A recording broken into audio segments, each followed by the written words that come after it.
siang dan salam sejahtera untuk kita semua. Yang terhormat dosen penguji ujian kinerja pendidikan profesi guru dalam jabatan tahun 2025.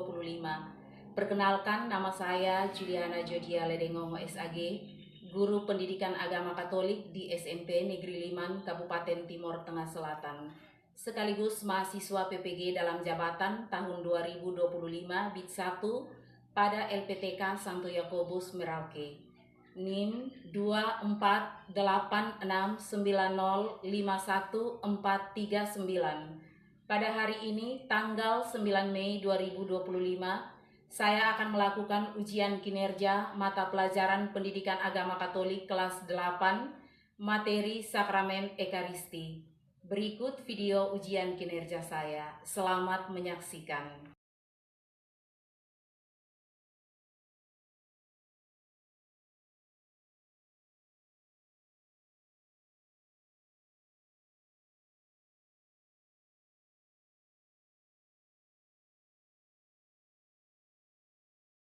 Selamat siang anak-anak. Selamat siang Ibu. Apa kabar? Baik. Masih semangat? Masih. Terima kasih. Ibu harap kalian masih semangat untuk mengikuti pelajaran siang hari ini. Oke? Sebelum kita mulai dengan pelajaran agama pada siang hari ini, Ibu mau cek dulu kira-kira siapa yang tidak hadir hari ini. Yang tidak hadir hari ini siapa? Ada atau tidak? Tidak ada. Semua hadir? Ya, Ibu panggil nama dulu di sini ya. Adriana, Hadir Ibu. Begina, Hadir Ibu. Albert, Hadir Ibu. Medina. Hadir Ibu. Oke, semua hadir. Tidak ada yang tidak hadir. Terima kasih banyak. Sebelum kita lanjut ke materi, sebelum kita masuk pada materi hari ini, kita mau awali kita punya pelajaran dengan berdoa. Ibu minta satu anak bisa pimpin kita dalam doa. Siapa? Iya, silakan. Marilah kita sama-sama tenang kepada Tuhan yang Allah. Mari kita berdoa. Dalam nama Bapa dan Putra dan Roh Kudus. Amin. Allah Bapa yang Maha Kasih, melalui Putramu Engkau menganugerahkan Ekaristi kepada kami. Bimbinglah hati, pikiran dan akal budi kami dalam belajar hari ini. Bantulah Bapa agar dengan akal budi ini kami mampu memahami makna Ekaristi warisan Putramu. Demi Kristus Tuhan dan Juru Selamat kami. Amin. Dalam nama Bapa dan Putra dan Roh Kudus. Amin. Ya, terima kasih untuk yang sudah memimpin doa pada hari ini. Ya, anak-anak semua, baik. Jadi sebelum kita masuk pada materi pembelajaran kita hari ini, tentunya Ibu mau mengingatkan kembali dengan kesepakatan kelas yang kita sudah buat bersama. Masih ingat loh? Masih. Kesepakatan kelas kita itu apa saja? Yang pertama, Tidak ribut. tidak ribut di dalam kelas. Yang kedua, Menghargai guru dan mengajar. menghargai guru yang mengajar. Lalu yang ketiga apa lagi? Tidak keluar masuk kelas tanpa izin. Ya, jadi itu kesepakatan kelas yang kita sudah buat bersama. Oke, kita akan masuk pada pelajaran kita hari ini. Tapi Ibu lihat semangat lah ya. Mungkin baru habis istirahat, jadi mau pelajaran sudah tidak semangat. Ibu mau ajak kita untuk bermain sebelum pelajaran dimulai. Setuju atau tidak? Setuju. Setuju. Kalau setuju semua berdiri. Semua berdiri. Berdiri siap. Jadi kita mau buat satu permainan namanya ayam. Namanya apa? Ayam itik. Ayam itik. Cluenya adalah ikuti apa yang Ibu ucapkan. Cluenya yang Ibu ucapkan. Oke, jadi Ibu bilang ayam, semua bilang ayam. Ibu bilang itik, semua bilang itik. Oke, kita mulai. Ayam itik, ayam itik. Ayam itik, ayam itik. Ayam ayam itik itik. Ayam ayam itik itik. Ayam ayam ayam itik itik. Ayam ayam ayam itik itik. Ada berapakah ayam? Ada berapakah ayam? Tadi ada yang jawab bilang. Oke, kita ulang lagi. Kita ulang satu kali lagi. Ayam ayam itik itik. Ayam ayam itik itik. Ayam ayam ayam itik itik itik. Ayam ayam ayam itik itik itik. Ayam ayam itik itik. Ayam ayam itik.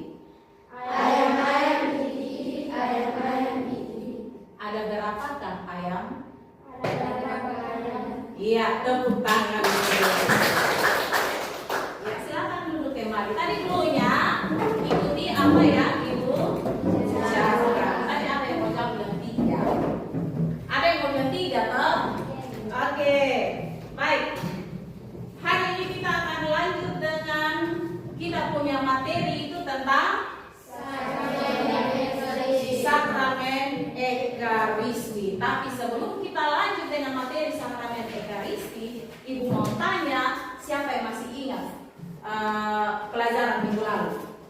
Iya, silakan. Sakramen baptis. Sakramen baptis. Minggu lalu kita belajar tentang sakramen baptis. Sakramen baptis itu adalah sakramen pertama dari 3 sakramen yang disebut sakramen inisiasi. Jadi dalam sakramen inisiasi itu ada sakramen baptis, ada sakramen ekaristi, dan sakramen krisma. Nah, sakramen yang pertama dari inisiasi Kristen itu adalah sakramen baptis. Nah, Ibu mau tanya lagi, apa yang kalian ingat dari sakramen baptis? Sakramen baptis adalah sakramen pertama yang kita terima sebagai orang Katolik. Iya, sakramen baptis itu adalah sakramen pertama yang kita terima sebagai orang Katolik. Ada lagi? Ada lagi? Masih ada lagi? Selain sakramen pertama yang kita terima dari orang Katolik, sakramen baptis itu juga membersihkan kita dari dosa asal. Lalu apa saja buah dari sakramen baptis? Dibersihkan dari dosa asal dan dosa pribadi sebelum dibaptis. Iya, dibersihkan dari dosa asal dan dosa pribadi sebelum dibaptis. Yang berikut, Dilahirkan kembali dengan darah dan Kristus. iya, dilahirkan kembali menjadi ciptaan baru dalam Kristus. Lalu apa lagi? Diangkat menjadi anak-anak Allah. Tepuk tangan dulu untuk semua. Ya, jadi semua masih ingat dengan pelajaran minggu lalu tentang sakramen baptis. Jadi hari ini kita akan masuk pada materi tentang sakramen Ekaristi. Baik, jadi hari ini kita akan masuk pada materi sakramen Ekaristi.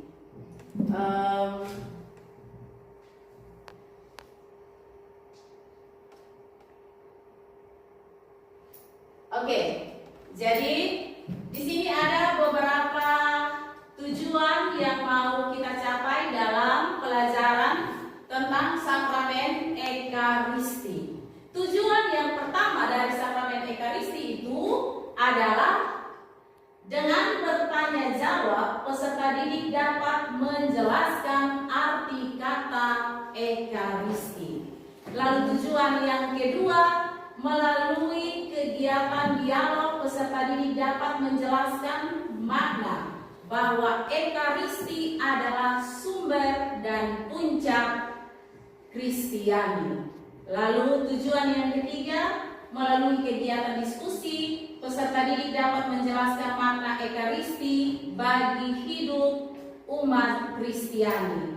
Tujuan yang Keempat, melalui bercerita, peserta didik dapat menuliskan 4 bagian dalam perayaan Ekaristi Kudus. Dan yang terakhir, melalui pengamatan, peserta didik dapat mendemonstrasikan sikap badan selama dalam perayaan Ekaristi. Jadi itu ada beberapa tujuan yang mau kita capai dalam mempelajari materi tentang sakramen Ekaristi.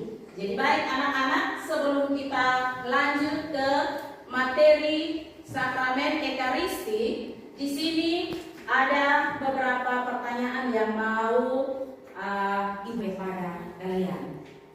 Kira-kira siapa yang paling rajin mengikuti perayaan Ekaristi? Di sini siapa yang paling rajin ikut perayaan Ekaristi? Semua ikut perayaan Ekaristi kok? Ikut. Iya, semua pasti rajin. Setiap hari Minggu pasti semua rajin ikut perayaan Ekaristi. Nah, yang berikut dalam perayaan Ekaristi itu kira-kira apa yang paling kalian ingat setiap kali kamu mengikuti perayaan Ekaristi? Hal apa yang paling kamu ingat ketika kamu mengikuti perayaan Ekaristi? Ada imam yang menyatakan Ada imam yang mengangkat hosti. Apalagi? Ada bunyi lonceng kecil. Lalu apa lagi? Ada umat yang duduk dan berdoa. Dan masih banyak lagi.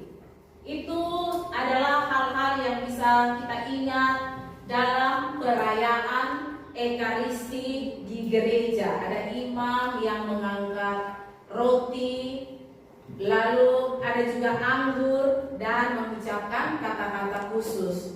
Lalu ada lonceng kecil yang dibunyikan ketika hosti atau roti itu diangkat. Lalu ada lagi umat yang berdoa.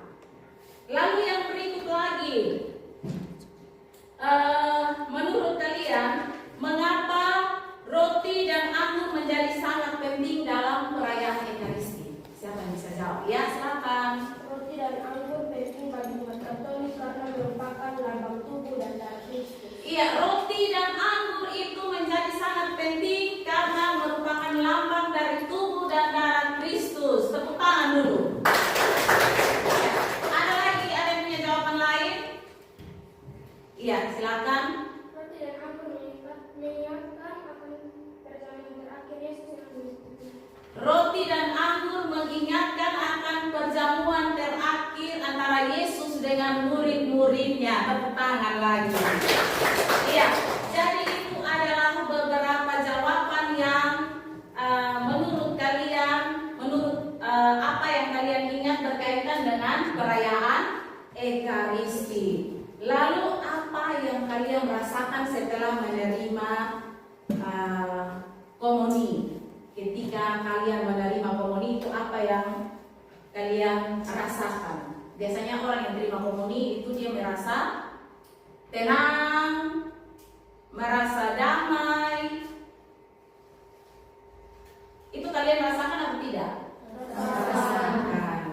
Ya, jadi itu ada beberapa hal yang Ibu tanyakan sebelum kita masuk pada materi tentang perayaan Ekaristi. Baik,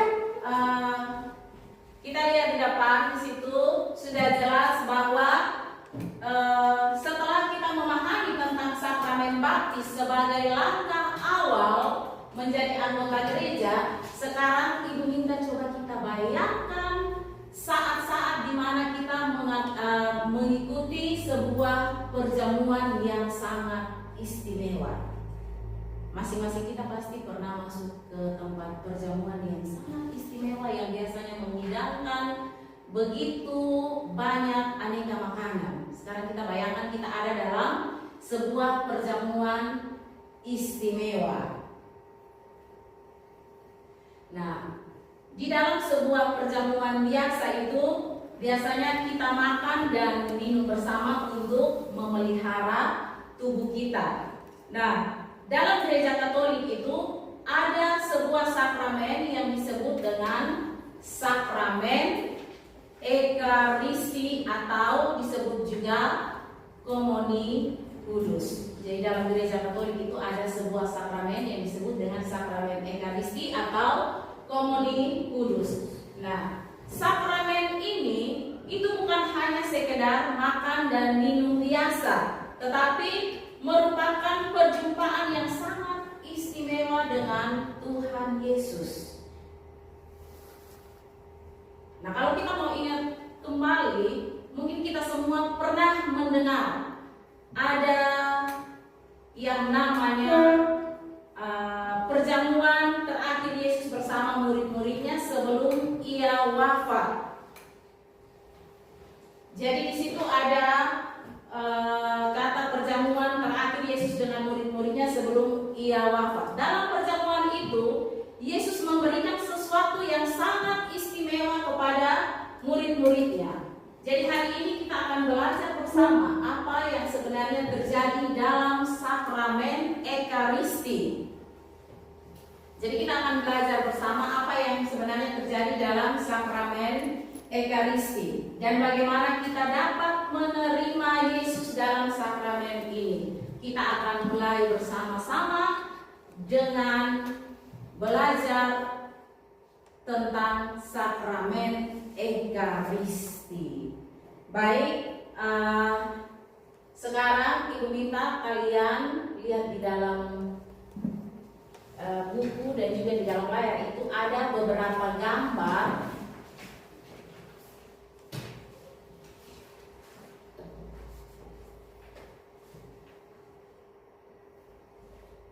Ya, ada beberapa gambar.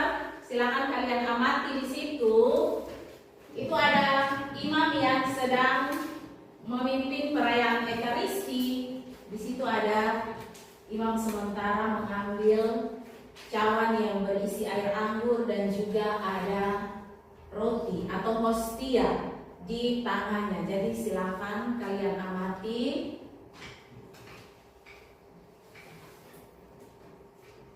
Ya, dalam buku masing-masing juga itu ada.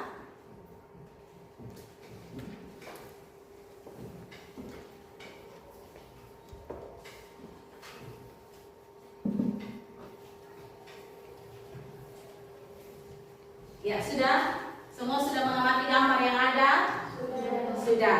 Baik, Ibu mau tanya dulu. Ibu mau tanya setelah kalian mengamati gambar yang ada itu, yang menjadi pertanyaan itu pada saat kapan saja dalam perayaan Ekaristi kita harus duduk, berdiri, atau berlutut. Pada saat kapan kita harus berdiri, pada saat kapan kita harus duduk, atau pada saat kapan kita harus berlutut? Siapa yang bisa jawab? Ya, silahkan. Pada saat duduk, saat kita mendengarkan bacaan-bacaan dari kitab suci, saat khotbah dari Romo, dan saat komuni sudah selesai dibagikan. Saat berdiri, saat lagu pembuka, saat pembacaan Injil, saat mengucapkan aku percaya, dan saat doa Bapa kami sebelum komuni. Saat berlutut biasanya saat konsekrasi. Iya, tepuk tangan dulu. Jadi kapan saatnya umat berdiri, kapan saatnya umat duduk, dan juga kapan saatnya berlutut itu semuanya sudah dijelaskan. Ada lagi? Masih ada yang punya jawaban lain? Semua sama? Semua sama. Oke, kita lanjut ke pertanyaan yang berikut. Masing-masing tolong sharingkan pengalaman kalian ketika melihat suasana umat mengikuti perayaan Ekaristi. Sikap-sikap mereka ketika dalam misa ada orang yang saatnya untuk berdiri, apakah dia memang ikut berdiri, apakah dia berdoa, ataukah dia buat apa? Mungkin masing-masing perayaan Ekaristi. Lalu dia melihat sikap-sikap umat yang ada, baik itu sikap yang baik ataupun yang tidak baik yang ada di dalam gereja. Coba siapa yang bisa sharing dia pengalaman? Silakan. Satu, mengikuti perayaan Ekaristi ada yang fokus mengikuti setiap bagian misa, ada yang berusaha baca Injil. Iya, kalau menurut pengalaman dari Maria, saat dia mengikuti perayaan Ekaristi, ada yang fokus mengikuti perayaan Ekaristi, ada yang duduk diam, dan apa lagi? Tidak ada lagi. Ada yang lain? Ya, silakan. Saya pernah lihat ada yang serius berdoa sambil menunduk, ada juga yang menyanyi lagunya semangat, tapi kadang ada juga yang cerita atau bermain HP pas misa. Iya, tepuk tangan dulu.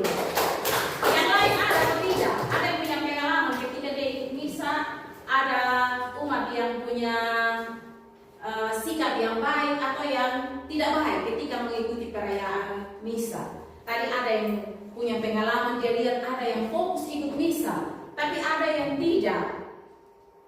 Ada umat yang saat misa, saat orang bacaan kitab suci, atau saat apa saja dia ikut, dia fokus, dia konsentrasi, tapi ada yang tidak konsentrasi sama sekali. Ada lagi yang punya pengalaman lain? Masih ada kok?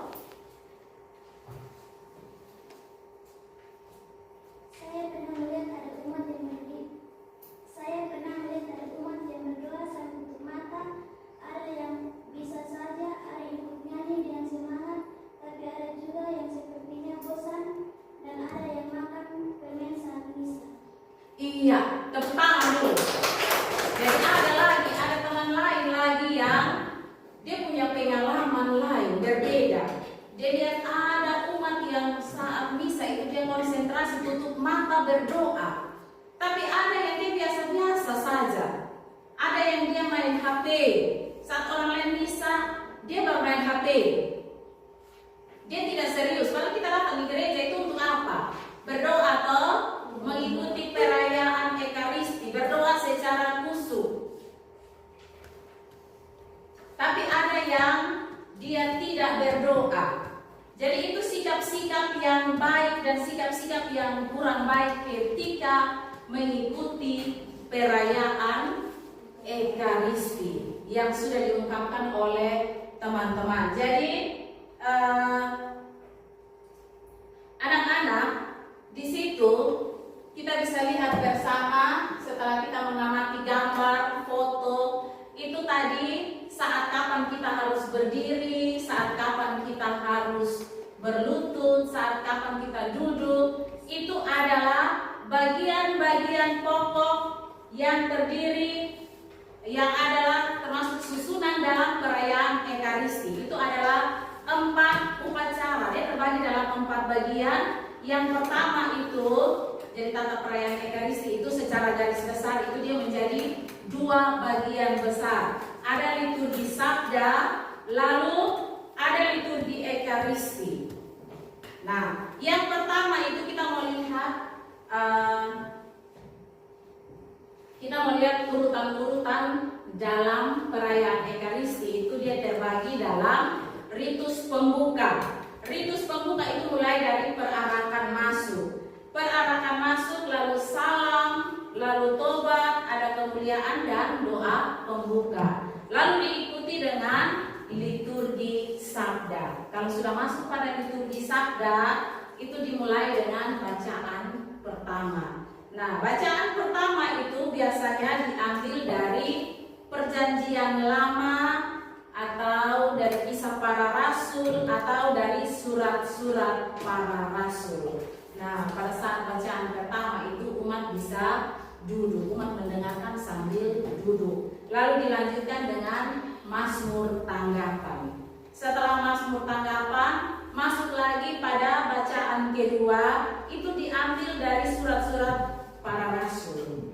Itu diambil dari surat-surat para rasul dan umat mendengarkan sambil duduk. Lalu setelah itu, setelah bacaan kedua itu ada Haleluya. Haleluya itu adalah nada pengantar Injil sebelum imam membacakan Injil. Jadi setelah Haleluya dilanjutkan dengan bacaan Injil oleh imam. Bacaan Injil itu diambil dari Injil Matius, Markus, Lukas, Yohanes. Ada 4 pengarang Injil. 4 pengarang Injil itu ada Matius, ada Markus, Lukas, dan Yohanes. Jadi ada 4. Setelah bacaan Injil selesai, dilanjutkan lagi dengan homili. Homili atau biasa disebut dengan khotbah. Nah, itu urutan dalam liturgi sabda. Setelah khotbah dilanjutkan lagi dengan syahadat. Syahadat atau credo. Biasanya kalau Latin bilang credo. Credo atau aku percaya. Kalau tidak tahu syahadat atau credo, aku percaya. Aku percaya lanjut dengan doa umat. Nah, setelah doa umat itu selesai, itu akhir dari liturgi sabda, masuk kepada liturgi ekaristi. Nah, liturgi ekaristi itu kita masuk dari persiapan persembahan, lalu ada doa atas persembahan, ada prefasi, santus, dan ada persembahan, dan ditutup dengan doa sesudah komuni.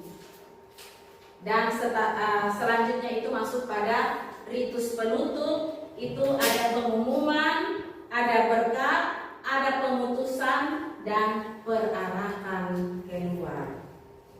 Baik, jadi itu yang perlu kita ketahui dari sikap-sikap dalam perayaan Ekaristi. Baik, sekarang kita akan masuk pada langkah yang berikut, memahami makna Ekaristi dalam kitab suci. Ibu mau minta satu anak untuk membaca kitab suci. Siapa yang bisa bacanya? Ya, silakan.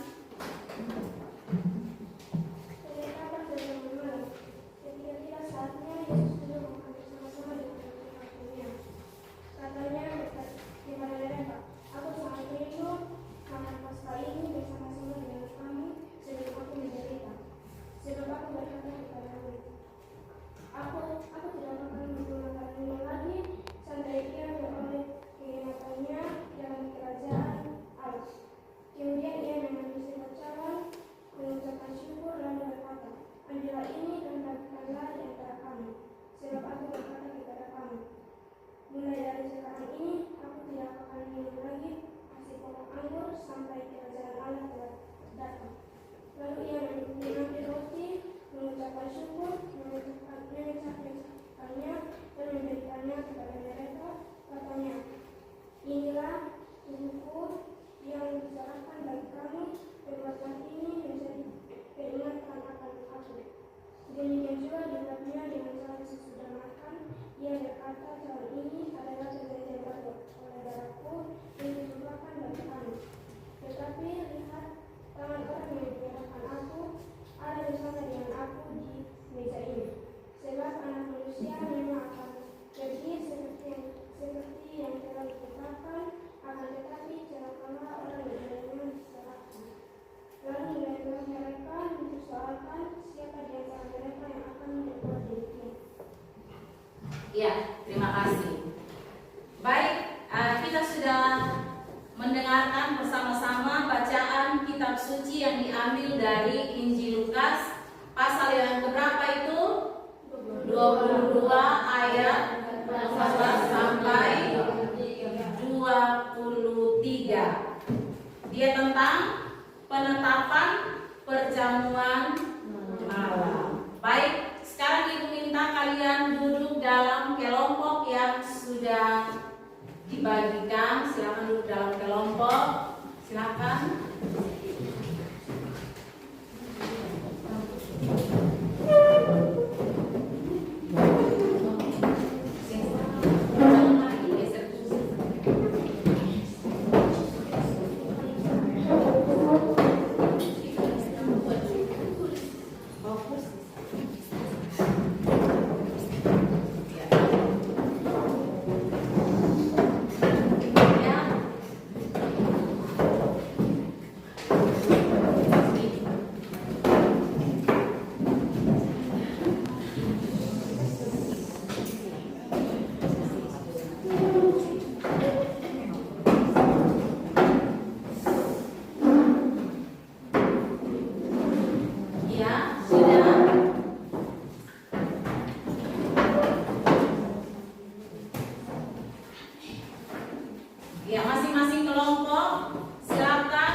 Berdasarkan kitab suci yang tadi sudah kamu dengarkan, yang sudah kamu baca itu, apa yang menjadi dasar dari perayaan Ekaristi? Itu pertanyaan pertama. Lalu pertanyaan yang kedua, apa makna simbol dari roti dan anggur dalam perayaan Ekaristi? Yang ketiga, apa saja syarat untuk dapat menyambut komuni dalam Ekaristi? Dan yang keempat, dalam perayaan Ekaristi, setelah mendapat berkat penutup, imam mengatakan, "Pergilah, kita diutus." Lalu umat menjawab, "Amin." Apakah maknanya? Jadi apa makna dari pernyataan tersebut? Silakan berdiskusi untuk mencari jawaban atas pertanyaan-pertanyaan tersebut.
apa makna simbol dari roti dan anggur dalam perayaan Ekaristi? Jawaban, roti melambangkan tubuh Kristus yang dipecah-pecahkan sebagai kurban dari kasih-Nya bagi kita. Anggur melambangkan darah Kristus yang dicerahkan untuk pengampunan dosa. Soal nomor 2, apa saja syarat untuk dapat menyambut komuni dalam Ekaristi? Jawaban, telah dibaptis dalam Gereja Katolik dan tidak dapat dalam keadaan dosa berat tanpa pengampunan secara mental. Soal nomor 3, dalam perayaan Ekaristi, setelah berkat penutupan, imam mengatakan, pergilah kita diutus, lalu umat menjawab amin. Apa maknanya? Ini adalah perintah berutusan bagi umat yang membawa kasih dalam damai Kristus ke dalam kehidupan sehari-hari. Amin adalah penegasan kesediaan untuk melaksanakan perutusan tersebut. Demikian hasil presentasi kami. Iya, terima kasih. Tepuk tangan dulu untuk kelompok 1. Ada pertanyaan dari kelompok lain? Tidak ada? Tidak ada. Berarti dia punya jawaban sudah pas. Sudah cukup? Pas? Pas. Ya, silakan kelompok 1, terima kasih. Kelompok 2, silakan.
Iya, tepuk tangan dulu untuk kelompok 2. Ya, terima kasih untuk kelompok 2 yang sudah mempresentasikan hasil diskusi mereka. Silakan kelompok 3. Kelompok 3.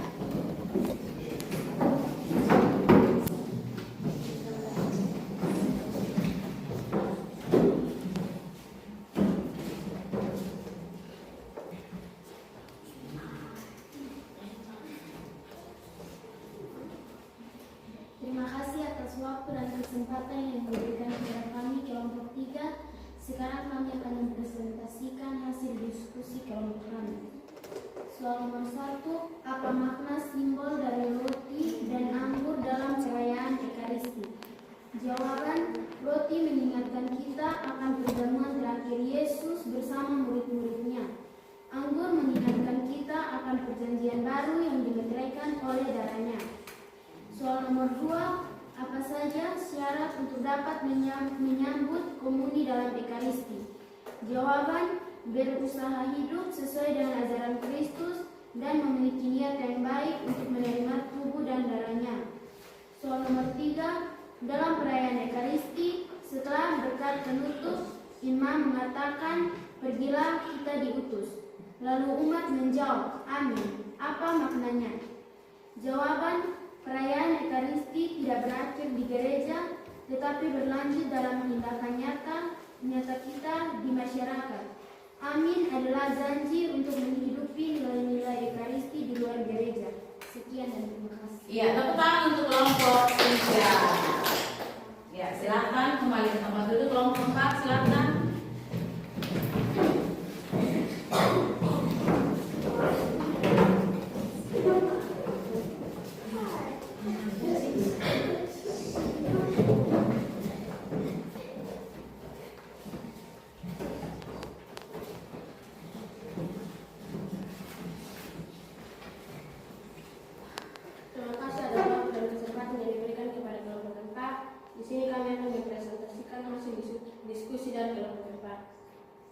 pertanyaan yang pertama. Apa makna simbol dari roti dan anggur dalam perayaan Ekaristi? Jawaban: roti dan anggur adalah tanda kehadiran nyata Kristus di tengah umatnya. Melalui keduanya kita ambil bagian dalam misteri keselamatan. 2. Apa saja syarat untuk dapat menyambut komuni dalam Ekaristi? Jawaban: mengakui identitas diri sebagai anggota Gereja Katolik yang sedang dalam persekutuan penuh. Nomor 3. Dalam perayaan Ekaristi, setelah berkat penutup, imam mengatakan, "Pergilah, kita diutus." Lalu umat menjawab, "Amin." Apakah maknanya? Jawaban: kita diutus untuk membangun kerajaan Allah di bumi, menjadi agen perubah yang membawa kebaikan dan keadilan. Amin adalah ungkapan kehadiran dan keyakinan akan menyertai Tuhan dalam perutusan kita. Demikian hasil diskusi kami. Iya, terima kasih, tepuk tangan semua. Silakan masuk tempat, kembali ke tempat duduknya. Iya, terima kasih masing-masing kelompok yang sudah mempresentasikan hasil diskusi berkaitan dengan makna Ekaristi yang terdapat dalam kitab suci, khususnya dalam Injil Lukas pasal 22 ayat 11 sampai 23. Nah, kita akan lihat sama-sama. Tadi semua sudah menjawab makna Ekaristi yang terdapat dalam kitab suci itu apa, lalu apa saja syarat untuk dapat menyambut komuni dalam perayaan Ekaristi. Lalu ada kalimat dalam perayaan Ekaristi itu ada berkat penutup, dan di situ biasanya imam mengatakan, "Pergilah, kita diutus." Lalu umat menjawab, "Amin." Baik, jadi di sini ibu mau menjelaskan apa itu Ekaristi. Ibu mau menjelaskan apa itu Ekaristi. Ekaristi itu berasal dari bahasa Yunani eukaristin yang berarti puji syukur. Ekaristi itu berasal dari bahasa Yunani eukaristin yang berarti puji syukur. Maka perayaan Ekaristi di sini adalah yang pertama itu adalah ucapan syukur dan pujian kepada Bapa. Ucapan syukur dan pujian kepada Bapa. Yang kedua, kenangan akan kurban Kristus dan tubuhnya. Lalu yang ketiga itu adalah kehadiran Kristus oleh kekuatan perkataannya dan juga rohnya.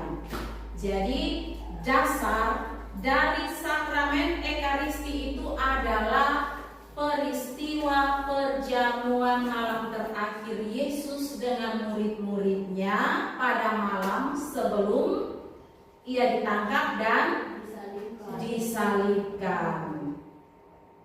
Lalu yang berikut, roti dan anggur dalam Ekaristi itu adalah simbol tubuh dan darah Kristus. Simbol tubuh dan darah Kristus. Nah, untuk dapat menyambut komuni kudus, hendaknya kita dalam keadaan rahmat yang artinya tidak berdosa. Kita harus dalam keadaan bersih. Apabila kita dalam keadaan dosa, hendaknya sebelum menerima komuni, sebelum mengikuti perayaan Ekaristi, apa yang perlu kita buat? Kita melakukan pengakuan dosa. Kita melakukan pengakuan dosa. Jadi sebelum menerima sakramen Ekaristi atau komuni kudus, kalau kita merasa bahwa kita dalam keadaan berdosa, maka kita harus melakukan pengakuan pengakuan dosa. Nah, dengan menerima tubuh Kristus bersama umat yang lain, maka di sini kita dipersatukan dengan Yesus Kristus. Lalu dipersatukan dengan semua umat yang juga sama-sama menyambut apa? Menyambut tubuh Kristus. Baik, itu adalah beberapa peneguhan yang Ibu sampaikan berkaitan dengan materi kita hari ini. Jadi tadi sudah dijelaskan dari hasil diskusi itu yang masing-masing kelompok sudah menegaskan bahwa roti itu tadi dia melambangkan apa? Roti melambangkan tubuh Kristus, sementara anggur melambangkan darah Kristus. Jadi roti tadi dia melambangkan tubuh Kristus yang dipecah-pecahkan dan diserahkan sebagai kurban untuk menebus dosa. Lalu anggur itu dia melambangkan darah Kristus yang dicurahkan sebagai perjanjian baru antara siapa dengan siapa? Allah dan manusia. Sampai ke sini bisa paham? Bisa mengerti? Bisa. Iya. Jadi kita sudah tahu makna dari sakramen Ekaristi itu apa, roti itu dia melambangkan apa, anggur itu melambangkan apa, semua sudah mengerti, semua sudah berdiskusi, sudah tahu jawaban dari sakramen Ekaristi yang sebenarnya itu seperti apa. Jadi dalam perayaan Ekaristi tadi Ibu ulangi lagi, setelah berkat penutup tadi ada imam mengatakan pergilah kita diutus. Lalu umat menjawab apa? Amin. Nah, itu artinya umat diajak untuk tidak berhenti pada perayaan di gereja saja.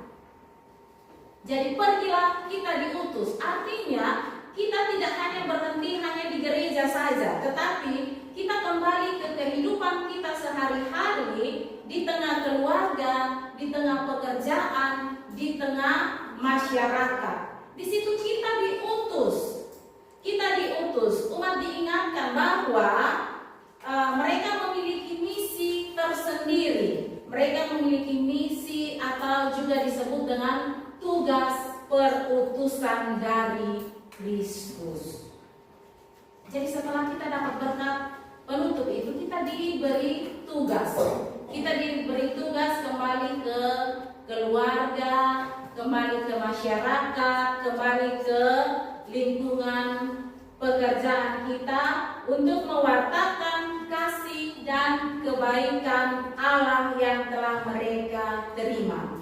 Dan juga dalam Ekaristi kita juga bisa mewujud nyatakan itu lewat perkataan dan perbuatan kita. Baik, semua bisa mengerti toh? Bisa? Paham? Atau ada yang belum jelas? Mau bertanya silahkan. Ada pertanyaan? Tidak ada. Baik, kita masuk pada bagian terakhir itu. Ibu minta semua duduk tenang, tidak pegang-pegang lagi. Kita coba semua ibu minta untuk tutup mata, hening. Lalu kita mau berefleksi bersama. Setelah kita belajar tentang sakramen Ekaristi hari ini, kita sudah belajar tentang tubuh dan darah Kristus. Silakan masing-masing merenung dalam hati sejauh mana kalian memahami tentang makna perayaan Ekaristi. Lalu yang kedua, bagaimana perasaan kalian setelah mengikuti perayaan Ekaristi, dan bagaimana sikap kalian selama ini dalam mengikuti perayaan Ekaristi? Apakah kalian sungguh-sungguh berdoa ataukah hanya sekedar ikut-ikutan? Silakan berefleksi di dalam hati kalian. Kemudian Ibu minta bangunlah niat dalam hati kalian masing-masing untuk selalu terlibat aktif dalam mengikuti perayaan Ekaristi.